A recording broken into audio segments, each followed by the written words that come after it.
Sakit talaga sa ulo ng mga Duterte supporters. Ito pong si dating Senador Antonio Trillanes. Ito kasing mga Duterte supporter mga tol, kapag hindi nila kayang labanan ang argumento, dadaanin ka sa ad hominem. Tatakutin ka o kaya lalaitin ang iyong pagkatao. At ganoon ang ginagawa ngayon nitong si Greco Belgica. Hindi nila kayang sabayan ang argumento nitong si Ogie Diaz kaugnay kay dating Senador Antonio Trillanes, kaya yung pagkatao po ni Ogie Diaz ang binanatan. Magpakalalaki daw po o pabayaan na lang rather ang katulad daw ni Greco Belgica na mga lalaki sa gobyerno. At sinabi niya din na gawin muna lamang artista si Trillanes. Yan po ang mga pahayag ni Greco Belgica, pero pag-usapan natin yan later. Ngayon po ay January 26, 2026, 11 days before pwede na natin pailan muli ng panibagong impeachment complaint si Vice President Sara Duterte. At kaya marahil siguro itong mga Duterte supporters, doble kayod ngayon sa pagtatanggol sa kanilang idolo. On the other hand, ito pong si Trillanes, nagsampa na po ito ng kaukulang kaso kay Sara Duterte na mamaya mapapakinggan po natin sa interview sa kanya. Pero puntahan muna natin ngayon mga tol, ito pong pahayag ni Greco Belgica kung saan yung pagkatao nitong Ogie Diaz ang kanyang binanatan. Ayon kay Greco Belgica, my comment about Trillanes' credibility was made October 2025. Nirehash ni Ogie ngayon para mapag-usapan ang bata niya. Ako ang ginamit dahil nagsampa sila Trillanes ng kaso kay Sara sa ombudsman. Walang pumansin. Talaga? Pansin na pansin nga ng publiko, pinag-uusapan nga ngayon mga tol. Sabi pa ni Greco Belgica, huli ka boy, pero hindi kulong. Ogie, stay in showbiz. Gawin mo na lang artista si Trillanes. Gawa kayo ng pelikula, baka kumita kayo. Yaan mo na kaming mga lalaki dito sa gobyerno. Gawain ng tunay na lalaki ito. O ano ang ibig sabihin dito ni Greco Belgica? Porket hindi lalaki, tuwid na lalaki itong si Ogie Diaz, hindi na siya pwedeng makialam sa mga usaping panggobyerno. Nakakalimutan yata ni Greco Belgica na napakaraming mga Duterte supporters ang mga miyembro ng LGBT community, ano? Lantad na lantad dyan yung si Tio Moreno na di umano'y nagtakbo ng sahod ng mga kapwa niya vlogger na sumusuporta sa mga Duterte. Yun po ay di umano ayon sa akusasyon sa kanya.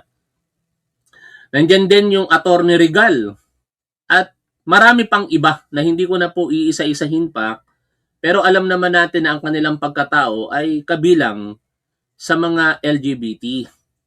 Kaya ewan ko kung magugustuhan ito ng mga Duterte supporter, pero malamang hindi nila papansinin ito kasi ganyan katanga ang mga Duterte supporters eh.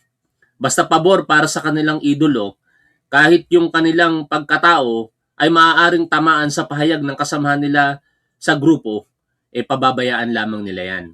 Ano ang tugon dito nitong si Ogie Diaz?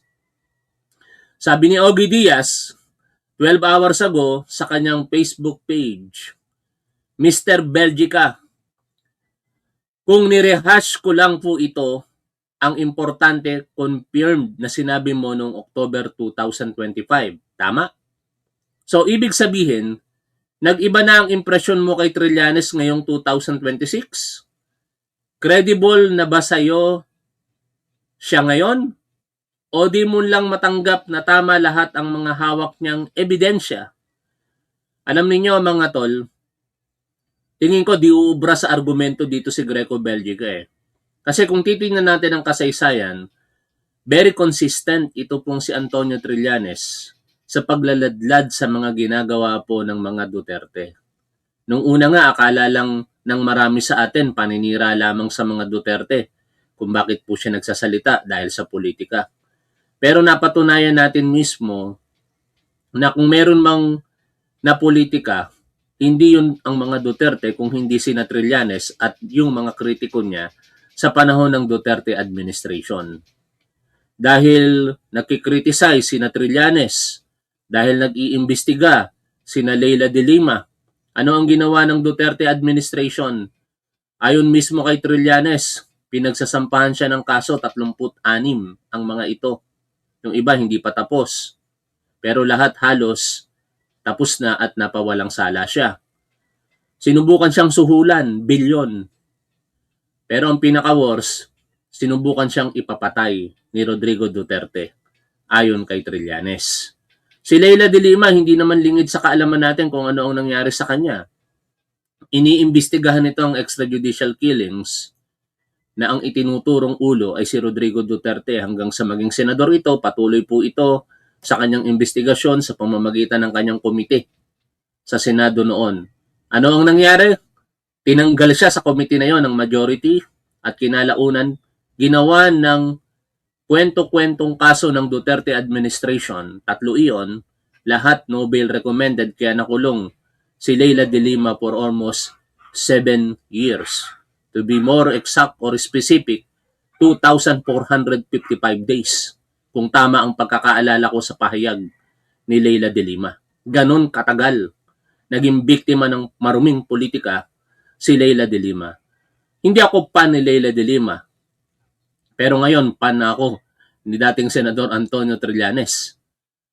Pero ang ibig kong sabihin, kahit hindi natin sila kaayon sa politika, kapag tama ang kanilang ginagawa, dapat suportahan po natin. Hindi kinakailangang maging fan o hindi tayo maging fan. Dapat kapag tama, doon tayo. At dahil po sa pagpupursige nitong si dating Senador Antonio Trillanes, at naniniwala siya na mayroong pananagutan si Rodrigo Duterte. Panahon ni Rodrigo Duterte, sinampahan niya ng kaso sa ICC. Itong si Rodrigo Duterte. And after napakaraming taon na pakikipaglaban, nagresulta ito sa warrant of arrest ni Rodrigo Duterte at pagkaka-aresto niya noong March 11, 2025 at ngayon nakakulong na sa Hague, Netherlands para sa kasong crimes against humanity. Si Trillanes ang isa sa dahilan kung bakit nakakulong si Rodrigo Duterte.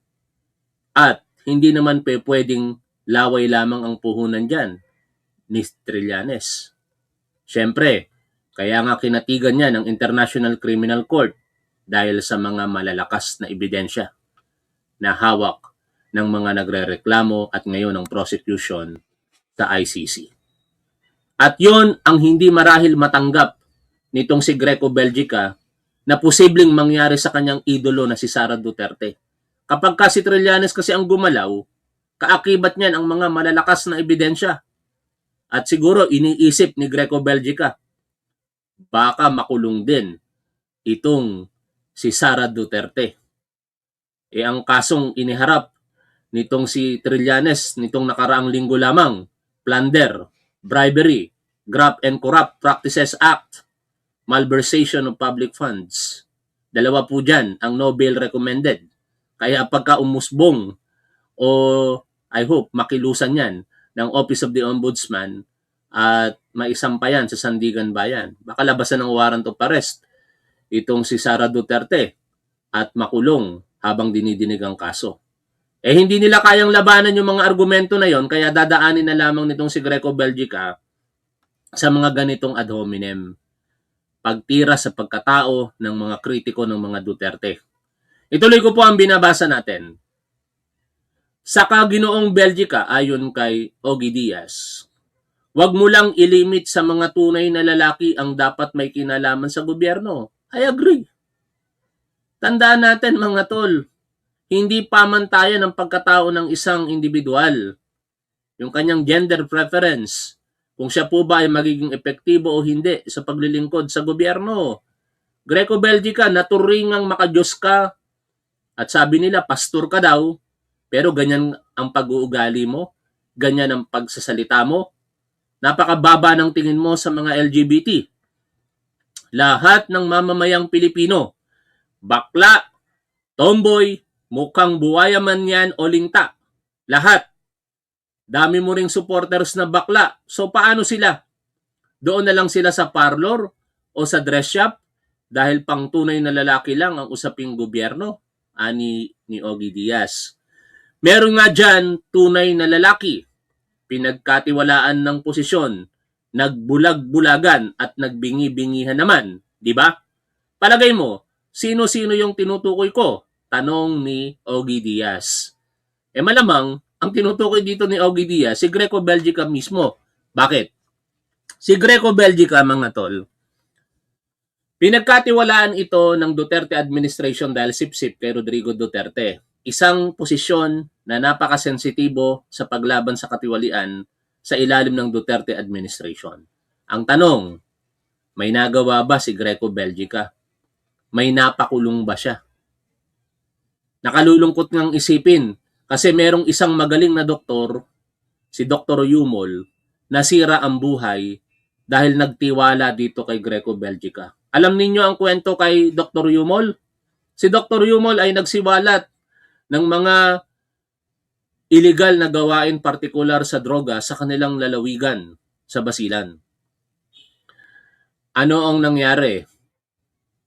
Samut-saring pagbabanta sa buhay, pagtatangka ang nangyari sa kanya. Dahil ito sa pagsusupulong niya sa opisina ni Greco Belgica ng mga individual na kanyang inaakusahan. Humingi siya ng tulong kay Greco Belgica, walang naging aksyon.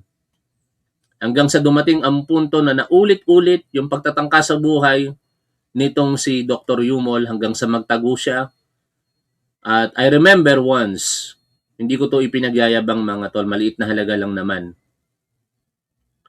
4 figures din yon kahit paano. Nag-send ako doon sa bank account ni Dr. Yumol para kahit paano makatulong sa kanya. Kung matatandaan ninyo yon, nag-solicit siya in public. Kasi talagang kailangan niya ng pinansyal na tulong. Hindi na siya makapagtrabaho bilang doktor dahil nagtatago na nga siya. I sent 4 figures. Kahit paano sana nakatulong sa kanya dahil naniniwala ako sa kanyang advokasya. And several months later, siguro nawindang na ang isipan nitong si Dr. Yumol at ginawa niya yung hindi kanais-nais at paglabag sa batas. Pumatay siya ng 3 katao, yung pinaniniwalaan niyang nasa likod ng kanyang isinisiwalat kay Greco Belgica. Inunahan niya, kumbaga. May mga nadamay, 3 lahat, kasama doon yung gwardiya. Yung mayor, yung bodyguard nito, at saka yung gwardiya diyan sa Ateneo University. Naaresto si Dr. Yumol, pero hindi tumagal. Napatay din yung kanyang tatay. Malakas ang paniniwala ko na yun ay ganti sa pagpatay niya doon sa tao. In short, mga tol, dahil sa kapabayaan nitong si Greco Belgica, nangyari yung ganon sa buhay nitong si Dr. Yumol. Sayang ang isang doktor. Nagmalasakit para sa kanilang lalawigan, marami ang natutulungan, pero dahil sa kapabayaan mo, Greco Belgica, ganon yung nangyari kay Dr. Yumol. Mali ang ginawa ni Dr. Yumol. Hindi kailanman maitutuwid yung pagkakamali na yon, pero ngayon pinagbabayaran niya yon. Ngunit ang pinakapunot dulo nun, kung bakit nangyari yon, dahil sa iyo, Greco Belgica. Sinasabi ni Dr. Yumol na nagsuplong siya sa iyo pero hindi mo inaksyonan. Tapos meron kang tapang ng bayag para sabihin kay Ogie Diaz na isang bakla na magpakalalaki. Ikaw nga mismo mukhang hindi ka nagpakalalaki sa sumbong na yon ni Dr. Yumol. Ituloy ko ang binabasa ko dito kay Ogie Diaz. Saka kung may naipakulong na po kayong ibig na big fish, nung chairman kayo ng Presidential Anti-Corruption Commission, pakibanggit po at hihingi po ako ng sorry sa inyo in public, promise po. Greco Belgica, may hamon sa'yo si Ogie Diaz. Banggitin mo kung sino ang naipakulong mo at hihingi siya ng paumanhin sa'yo. Pero kung si Boy pa lang po ang nahuli nyo, ano pong apelyido niya? Sino kaya yung Boy na tinutukoy nito? No? Anyways, may pahabol pa pala rito. Sabi ni Ogie Diaz, Doon sa mga humihirit na ibukas namin ang comment section sa public, unahin yung ibukas ang mata nyo sa mga totoong nangyayari sa ating bansa. O yun, nakasarado kasi ang comment section ni Ogie Diaz. O ngayon, marahil kaya ganito si Greco Belgica, pagkatao na lamang ni Ogie Diaz at ni dating Senador Antonio Trillanes ang kanyang binibira kasi hindi niya kayang labanan ng argumento. Pangalawa, hindi niya matanggap na si dating Senador Antonio Trillanes for more than a decade talagang inilalantad ang mga maling gawain di umano ng mga Duterte. At sa interview po na ito, alamin po natin kung ano-ano yung mga akusasyon ni Trillanes, partikular kay Vice President Sara Duterte. Sir, unahin ko na po muna yung inihain po ninyo na plunder and graft against kay Vice President Sara Duterte before the Ombudsman. Gaano po ka-importante itong inihain nating kaso, especially yung timing now na pinaplano rin pong sampahan ng impeachment ang Vice Presidente sa Kongreso? Ito pong i-file namin na kaso sa Ombudsman ay independent ito dun sa maipa-file na impeachment case laban kay Sara Duterte siguro February 9. Dito kasi kinover namin lahat ng mga na-discovering anomalya noong Quadcom hearings, tapos dun sa aming sariling investigasyon, at kung ano man iba pang nakalap namin na ebidensya. So dito, bukod dun sa 650 million pesos confidential funds na ito, alam na ng mga kababayan natin, yung Mary Grace Piatos, at yung mga ibang fictitious names na ginamit para ma-liquidate o makuha yung pera. Bukod pa riyan, nung mayor, si Vice President Sara, ay nagwaldas din siya ng 2.7 billion pesos na confidential funds at ganun din yung modus. Ghost employees, fictitious names din yung ginamit. Kaya ito kasama yan. Then isa pang natuklasan dun sa mga hearings nung sa Quadcom ay yung 8 billion pesos na overpriced na laptops. Yan, meron din. Tapos meron siyang 12 billion pesos na COA disallowances, 7 billion pesos na unliquidated cash advances, tapos merong 2 billion pesos mahigit na ill-gotten wealth, at ito yung hindi niya na-declare sa SALN niya, at meron din siyang mga dividendong nakuha mula sa isang drug lord nung siya ay mayor. So bribery naman yan. Grabe, no? Billion-billion ang pinag-uusapan dito, mga tol. Kaya kung totoo ito, hindi na tayo magtataka. Kayang-kaya talaga nila magbayad kay Atty. Nicolas Kopman. Kasi ang sinasabi, mahigit sa 100 milyong piso ang monthly compensation para kay Atty. Nicolas Kopman nitong si Rodrigo Duterte. Kung pagbabasihan po natin ang kayamanan ng mga Duterte, kulang na kulang yon. Pero dahil nga po, baka totoo itong sinasabi ni Trillanes, easy-easy lang sa kanila ang monthly payment para kay Kopman.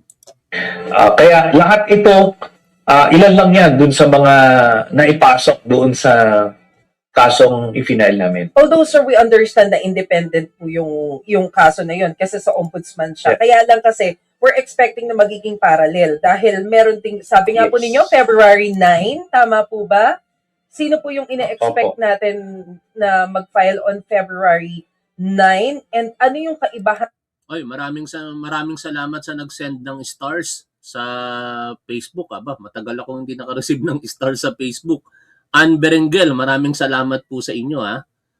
At sa lahat ng ating mga manonood, maraming salamat. Don't forget to like, share, and subscribe to our channels. Saka mag-follow din po kayo sa ating mga pages sa Facebook. Po nung magiging, grounds nun compared nung nauna na impeachment? Yung para lang maliwanag, sa February 6 po matatapos yung 1-year ban. Kaya technically pwede na mag-file sa February 6. However, wala pong pasok sa House of Representatives sa February 6, kaya February 9 na maipa-file ito. Mm. Tapos, ang kaibahan nito, doon sa na-file last year, ay yung affidavit ni, yung mga allegations ni Mr. Ramil Madriaga. But other than that, technically, the same allegations ito. Ngayon, yung mga hindi kasi sakop ng isang impeachment trial, ay dito namin pinasok sa graft and plunder cases na finale sa Ombudsman. Mhm. Senator, si Chicky Verhel po ito, no? Kausap po Yes, Chicky. namin, I believe, yesterday or the other day, yung resource person po ng The Silent Majority. Ang sabi po niya, yung final kasi nila ay parang will go hand in hand with the impeachment. So parang one will strengthen the other. So I'm thinking, yung sa inyo po, kung hindi po ako nagkakamali, ganun din po, hindi po ba? So para lang po mas simplify, para dun sa mga nanonood po at nakikinig po sa atin ngayon. So maliban po doon sa something na mag-hand in hand po ang mga ito, I assume, so one will strengthen the other, ano pa po ang mga advantages or nakikita po ninyong mga maidudulot nitong ifa-file po ninyo along with, kasi may impeachment nga po din. I agree po, supplement itong ombudsman case and yung impeachment case. Just to be clear, ang kaibahan ng impeachment case, ito ay administrative in nature, meaning ang maximum penalty dito ay pagtanggal sa pwesto. Pero yung kaso sa ombudsman, ito ay criminal case. Ang penalty Dagdagan natin yung sinabi ni dating Senador Trillanes, Dalawa kasi ang pwedeng ma-impose na penalty sa impeachment at napakahalaga nung ikalawa. Siyempre, pagkakatanggal sa pwesto bilang vice-presidente, kaya ka nga tinatanggal sa pwesto kasi akusasyon sa'yo, kurap ka. Papayagan ka pa bang tumakbo sa mga susunod na halalan o ma-elect o ma-appoint sa isang public position? Dapat hindi na.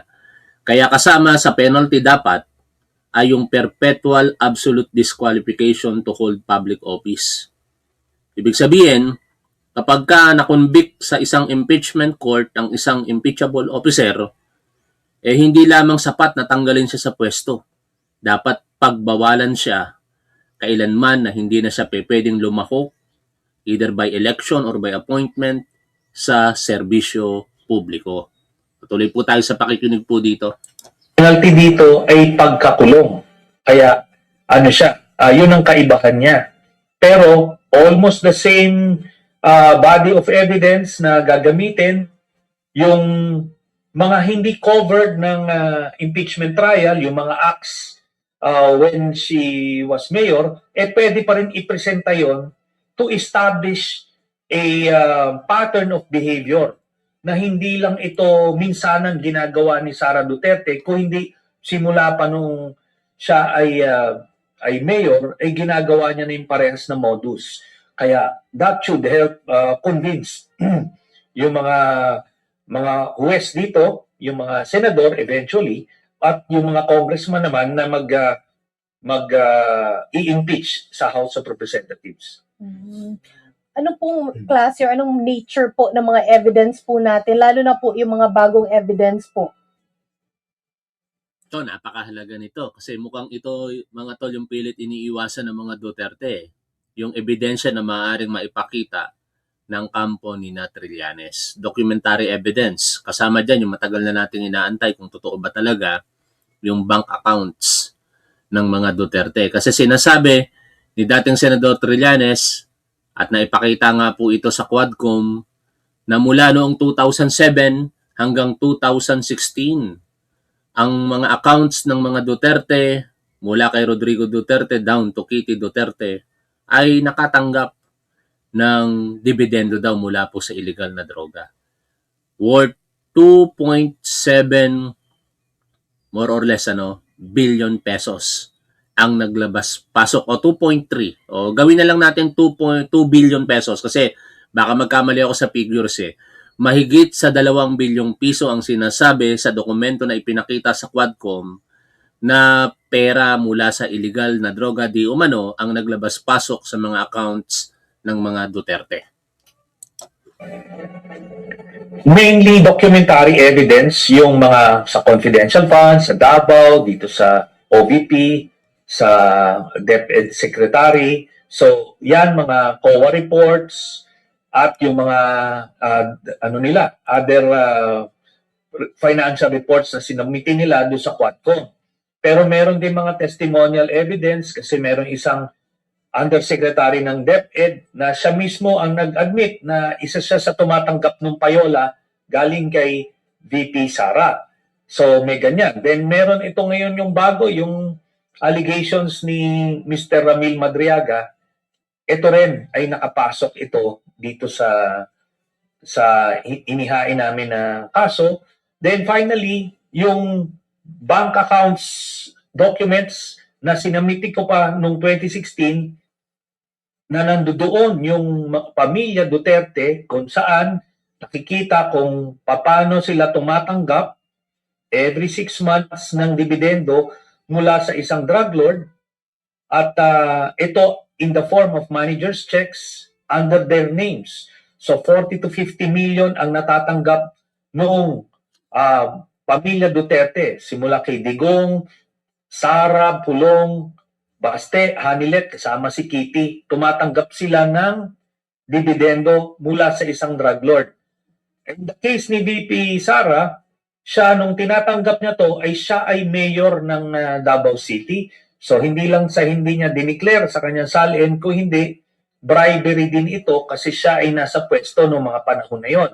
Kaya solid itong ebidensya na present namin. And in fact, na-confirm na ito ng Ombudsman noong 2017 na parehas yung dokumentong nakuha nila from AMLAC doon sa aking mga dokumentong inattach ng aking plunder case labang kay Digong. Sir, medyo sa segue lang ako kay PBBM dahil po, as we all know, Yes. meron pong 3 na impeachment case na isinampa laban kay Presidente. Although yung dalawa parang di pa natin alam kung talagang naisampa dahil hindi personal. Ayon sa Makabayan Black, isasampa nilang muli ngayong araw na ito yung kanilang reklamo. Ng section. So ano po yung tingin ninyo dito, especially po sa timing ng pagsasampa? Ang tingin ko dyan, Ms. Maricel, ay ito ay karapatan ng mamamayan na magsampa sila. No? Kung nakikita nilang merong impeachable offenses na gawa, so yan yon. Ngayon, responsibilidad din nila na magkalap ng ebidensya ukol dyan, and hopefully they'd be able to convince the House leadership na bigyan ng pansin yung kanilang ipinail. Pero kami, nakatuto kami dito, we are confident na ito ay lalagpas doon sa determination of sufficiency in form and sufficiency in substance sa House of Committee on Justice kasi it's almost the same as the one that was filed last year na nakapasa nga sa kanila, no? Na i-transmit nga nila.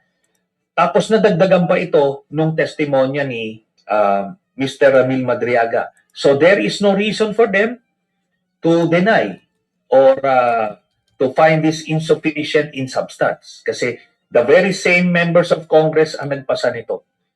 Kaya yun. Pero parang ang mangyayari ngayon, magsasabay din yung dalawang impeachment. Impeachment versus PBBM and VP Sara. Parang ang hirap sa Kongreso ngayon pala. Ang daming mga ganap. Depende po yan kung gaano kabilis magtrabaho yung House Committee on Justice. Kasi kung marerefer na yan sa Monday, sa Tuesday, pwede na silang mag-organizational meeting. Itong ginagawa ni dating Senador Trillanes, ito ay pagpapatuloy ng kanyang pakikipaglaban sa paniniwala niya na ang mga Duterte ay lumalabag sa batas. At merong isang abogado, dating abogado ni Leila de Lima, at sa reels na ito, panoorin po natin kung ano po yung kanyang opinion tungkol sa mga ginagawa ni Sara Duterte. Ay, sorry, wala palang audio. Ulitin natin. Amidst the flood control ghost project scandals, we should not forget the scandals hounding the second highest official of our land.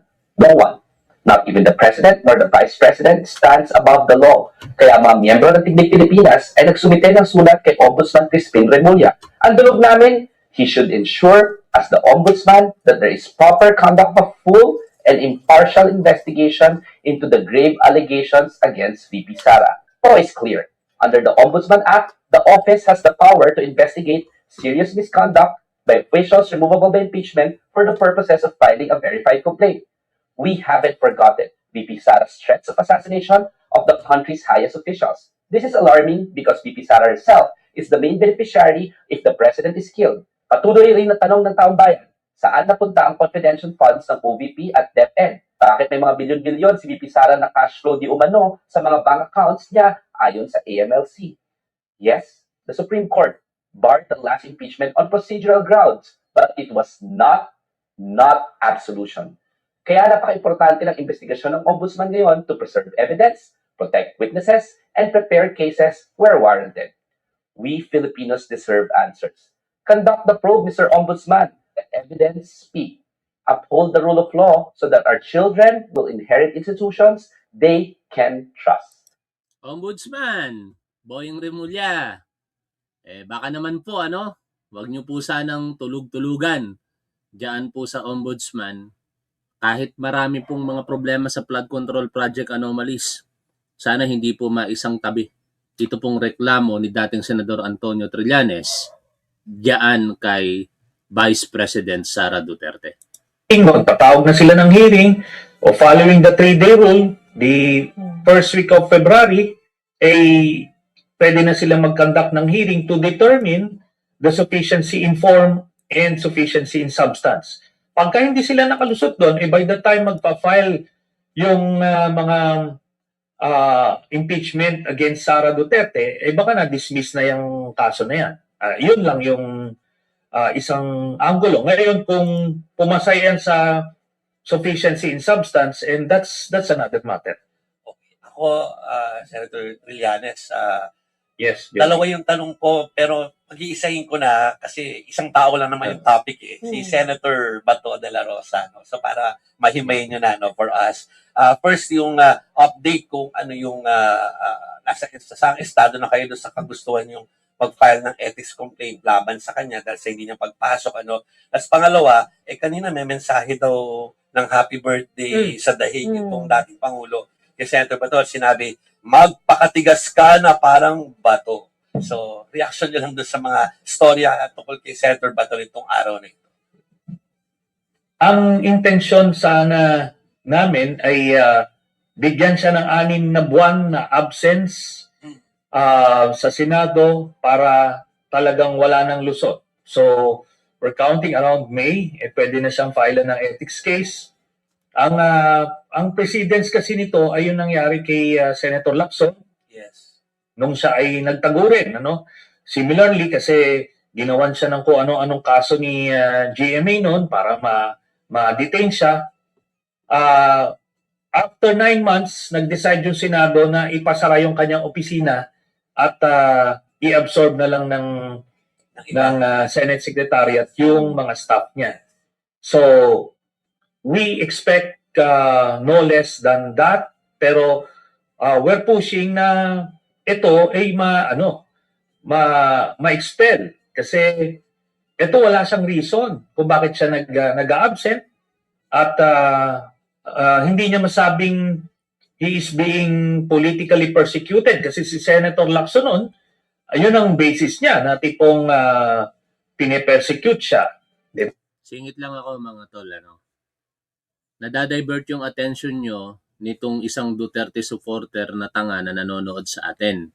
Instead na nakakapag-focus kayo doon sa pinag-uusapan natin, hindi nyo napapakinggan yung sinasabi nitong si dating Senador Antonio Trillanes. Kaya I suggest, hayaan nyo lang dyan yan, dagdag sa views, kaya nandyan yan, hindi ko tinatanggal, pero wag nyo na pong pansinin. Instead, mag-interact po kayo sa isa't isa kung gusto ninyo, pag-usapan ninyo, itong mga sinasabi ni Trillanes. Huwag niyo na pong pansinin yan kasi pag pinansinin niyo yan mga tol, kikita pa yan Alam niyo itong mga nanonood sa atin ng mga Duterte supporters, mga bayaran yan.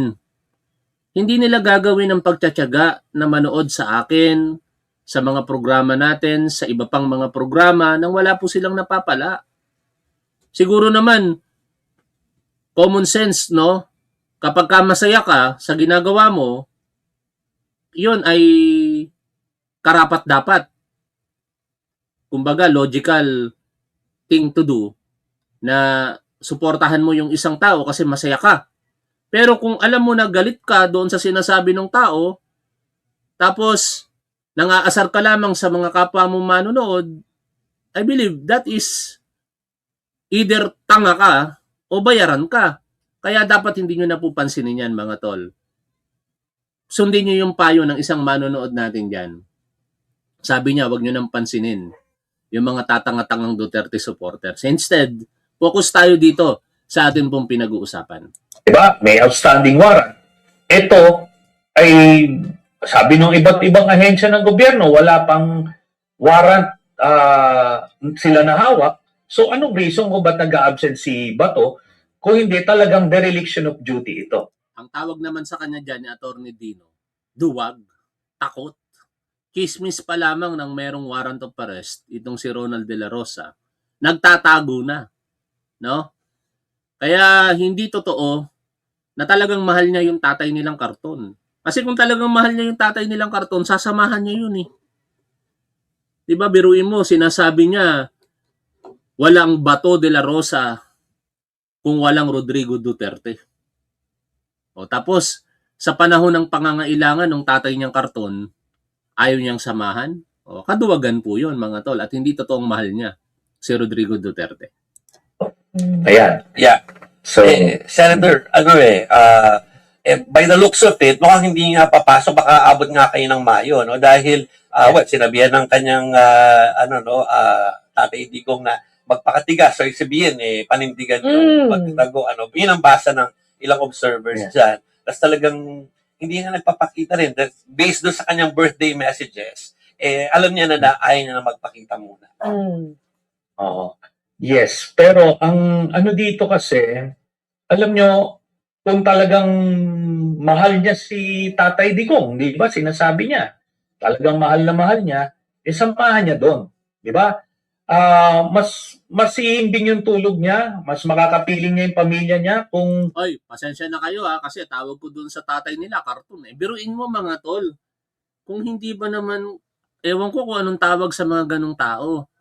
Itatabi yung karton, halalagyan ng kape o kaya pagkain, parang feeling nila, kasabay nilang kumakain si Rodrigo Duterte. Meron pa akong nakita, nilagyan pa ng kumot yung tatay nilang karton. Anak ng teteng naman eh. Bakit ganon? Bakit ganon? Hindi ko talaga. Mga tol, pakisagot nyo nga, Bakit kaya ginagawa yun ng mga Duterte supporter? Lalagyan ng kumot yung tatay nilang karton, lalagyan ng kape, lalagyan ng pagkain, lalagyan ng jacket, nilalamig daw. May humahalik pa! Naku ng teteng na yan. Anong dahilan? kung pumunta na lang siya doon voluntarily. Kasi alam naman nilang, silang dalawa naman talaga yung, nanguna dito sa Oplan Tokhang na ito. Di ba? Bakit niya iiwan doon yung, tatay-tatayan niya, di ba? So, sana, kung magpapakabato siya, magpapakatigas siya, sabihin nun, haharapin mo yung mga akusasyon sa'yo. Kung palagay mo wala kang pagkakasala, di mas mabilis na malitis yung kaso mo, di mas mabilis kang makakalaya. Ganun lang po yun. Sir, sa segue lang ako sa iba ha. Meron na po Opo. ba kayong napipisil na standard bearer for 2028? Or baka napag-desisyon nyo na? Kasi nag-meeting Oo, daw kayo, kasi nag-meeting na kayo. Ito sa punto na ito mga tol, maaga na talaga ang preparasyon na ginagawa ng kampo nila Trillanes. Basically, mga dilaw kakamping yan. At sinasuggest niya nga na para masigurado ang panalo, mag-combined forces daw. Parang Unit Team 2.0. Hindi na Duterte kung hindi Marcos supporters at saka mga dilaw. Ako naman, open ako dyan sa ganyang suggestion. Basta sigurado yung panalo. Kasi mas mamarapatin ko na iba ang maging Pangulo kaysa kay Sara Duterte. Ang hirap na magkaroon tayo ng Pangulo na kung nasasabi niya at ginagawa niya nga, no, na magbanta sa ating Pangulo, sa asawa nito at saka sa former speaker, how much more sa pangkaraniwang Pilipino. Pagka naging Pangulo itong si Sara Duterte, daig pa nito tatay niya. Tandaan nyo yan mga tol. Kung ang napatay sa panahon ng panunungkulan ni Rodrigo Duterte, more or less 30,000, baka mag-double pa yan sa panahon ni Sara Duterte. Tandaan nyo yan, sinabi ko na yan. Kaya dapat gawin natin lahat, no? Although kiniklaim nila na malakas sila, magkakaalaman yan sa 2028. Gawin natin lahat para manalo. Ganun lang naman kasimple yan eh. Pero ang mahalaga ngayon, Pangulo pa rin ng Pilipinas, si PBBM hanggang June 30, 2028. At hindi magtatagumpay ang mga Duterte supporters na pabagsakin si PBBM dahil alam natin na ang kasamaan hindi nagwawagi, kabutihan sa huli, laging panalo. Kayo, di ba? Kayo ay grupo na hindi magpapakipot. Oh. Sabi. Oh. So meron na. Sure na po ba yan? Okay, Oh. ganito po yan, ano, yung ano ba to, get together namin nila Senator Risa, nila Kong Laila, yan ay periodically ginagawa namin yan. So ito it's just a social gathering. Sabihin na natin, syempre na pag-uusapan din yung iba't ibang mga issues, pero primarily hindi naman yaan yung focus kasi merong ibang grupo na composed of different organizations, yun naman ang tumatalakay nung tungkol sa 2028 elections. Yan po yung masasabi natin dyan. So ano po yung brainstorming dito? Oo. Ano sa brainstorming? Tsaka anong issues po, yung ibang issues din po na sinasabi po ninyo? Marami kasing issues of the day eh. Ito nga, yung mga impeachments na ipa-file, itong plunder case na final, tapos may mga ongoing investigations, yung flood control, gano'n. Pero ang palagi kong sinasabi, while we are actively engaging on the day-to-day issues, but we should not lose sight of the 2028 elections kasi napaka-critical ng 2028 elections para sa ating bansa. Pagka mali ang pagkapili ulit ng mga kababayan natin dito, baka hindi na tayo hindi na tayo tumagal as a democracy. Specifically, pagka nakabalik ang mga Duterte sa poder. Kasi dito nga, pinapakita namin sa mga fina-file naming kaso kung paano sila magnakaw ng pondo ng gobyerno. Tapos nakita naman natin kung gaano sila kabayolente ng mga tao. Nakita nyo po, sabi ni Sara, pupugutan niya ng ulo si President Marcos. Nakita nyo si Pulong, sasaksakin niya yung bugaw. Nakita nyo yung tatay, di ba? Libo-libo yung pinapatay na Pilipino. Ayokong pagdaanan natin ng bansa natin yon, kaya we're doing our best to make sure na hindi nga ganun ang mangyari. Kasi Okay? Sana naman malinaw ang mensahe ni dating Senador Antonio Trillanes, mga tol.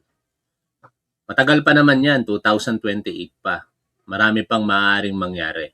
Pero ang pinakauna kasi dyan, yung impeachment complaint. Kapag ka nagtagumpay ang maghahain ng impeachment complaint kay Sara Duterte, wala nang problema sa 2028. Si Pulong Duterte or si Baste Duterte, pwede bang manalo yan sa 2028 bilang Pangulo ng Pilipinas? Hindi yan puubra, mga tol. Ang tanging pag-asa lamang ng mga Duterte na maging Pangulo, si Sara Duterte. Kasi yung mga supporter ni Rodrigo Duterte, yung simpatya nito napupunta pa kay Sara Duterte sa ngayon . Pagka ma-impeach si Sara Duterte at hindi na pwedeng tumakbo, di wala na silang pag-asa.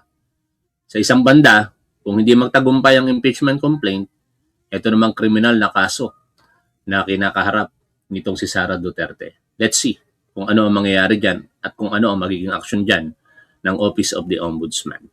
Maraming salamat sa inyong lahat, mga tol. Shoutout po sa lahat po ng ating mga manonood mula po sa Facebook, sa ating YouTube channels. Lagi po nating tandaan kung ano po ang tama at dapat, doon po tayo. Keep safe, see you always. Bye for now mga tol.